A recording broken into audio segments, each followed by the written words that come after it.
They think Trump should have been incarcerated years ago? I'm surprised this wasn't removed for either being too political or too obvious.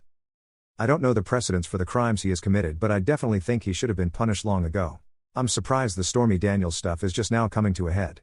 Though I don't know if misusing campaign funds and lying about it necessitates prison time. I think some corruption charges for the Ukraine stuff would make sense. And definitely something for tampering with an election. I think any charges for anyone that willfully and purposefully tampers with an election should have their voting rights taken away for life. Absolutely. Just keep skating. He raped and pillaged NY and left. Raped and pillaged the US and the White House, including classified documents. Hopefully this time he'll be brought to justice. No one is above the law. The amount of people in this comment section who seriously think he can do no wrong is so sad to me. This country has politicized everything. To the point of a person from your political party is perfect, and if anyone says otherwise, then they're an intolerant piece of shit. There is so much evidence against him for using campaign money for unethical purposes. Sex crimes. Conspiring with Russia. And a bunch more. They did prove that he committed tax fraud. But he bought his way out of it. He is a criminal. Like it or not. Incarcerated. Like before he became a president? Maybe. Maybe not. The problem is he should never even be close to becoming a president. Solely based on his values and actions. Nothing more. It has nothing to do about him being a celeb.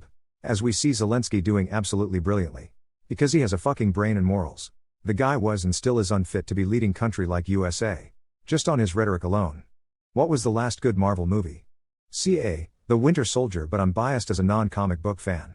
That movie got me interested in the MCU because it was grounded and you didn't need to see the past films. It was a standalone but not really as such, yet it managed to entertain folks who are not invested in the world. Spider-Man, No Way Home for me is the last MCU film that I really enjoyed. And before that it was Avengers, Endgame. I'm hopeful that Guardians of the Galaxy Volume 3 is going to be good. As Guardians of the Galaxy is my favorite part of the MCU. But based on the films that have been released since Endgame, I kind of think that Marvel just doesn't know where to go from here. I thoroughly enjoyed Love and Thunder, but I feel like Far From Home was the last good movie in the MCU so far. Multiverse of Madness was beautiful and the characters were good, but the storyline felt like I was having micro seizures and just kept missing important plot lines. No Way Home was awesome. I really enjoyed Shang-Chi. The only recent one that wasn't good for me personally was Eternals. I ought to give it another go, but it felt like such a slog the first time around. It's very trendy to hate on these things. But I guess that it's their own fault since the culmination of 10 years' work was when Endgame, and now they kinda have to rebuild. It's gonna be a bit slow to start with. Endgame was the last one I saw. I really don't have any desire to keep up with that universe anymore. Firstly because there has just become way too many movies, shows, specials, etc. to keep up with. And secondly the drop in quality that many of them now have. I might be interested in seeing that last Spider-Man or even the new Guardians of the Galaxy. But that's about it for me. What's something you do to improve your mental health? If you can spare the time. I've found it's good for me to do a mindless hobby for 20 to 30 minutes after I get home from work. Something like cross-stitch or making perler bead stuff are great for it. You just follow a simple pattern putting something together. That you have something physical to show for it helps as well. It's sort of like meditation in a way almost, or being mindful or whatever they call it. You aren't thinking of anything but what you're doing in that moment, putting the thing together. But it's not stressful itself, you're just following the guide pattern. It kind of puts up a wall for me between work mode and home mode thinking. / going to the gym to let stress out. / going out with friends and also venting to them if they are emotionally available to let me. I don't go out with them to vent. But if something is going on, 9/10 times they will listen to me and vice versa. / work. I actually love my job since 90% of it is spent driving long distances in a company truck, and I just use that time to blast music, check out new places, and enjoy my time alone while getting paid for it. It's definitely a wonderful way for me to release stress. / watch shows or play games that make me happy. As stupid as this may sound, I still love to watch and play Pokemon since it makes me really happy in a sad or stressful situations. Read, exercise, and spend time outside. It's wild. You always hear that exercise will improve your mood and whatnot. Then I see people on Reddit sitting on it not helping. The last 3 weeks I've been exercising 5 days a week. On the days I don't exercise, I definitely notice a change in my mood and mindset for the negative. I'm stepping it up to 7 days a week starting this week to see how it goes. Is cocaine actually easy to come by, and do you actually see it at parties in real life?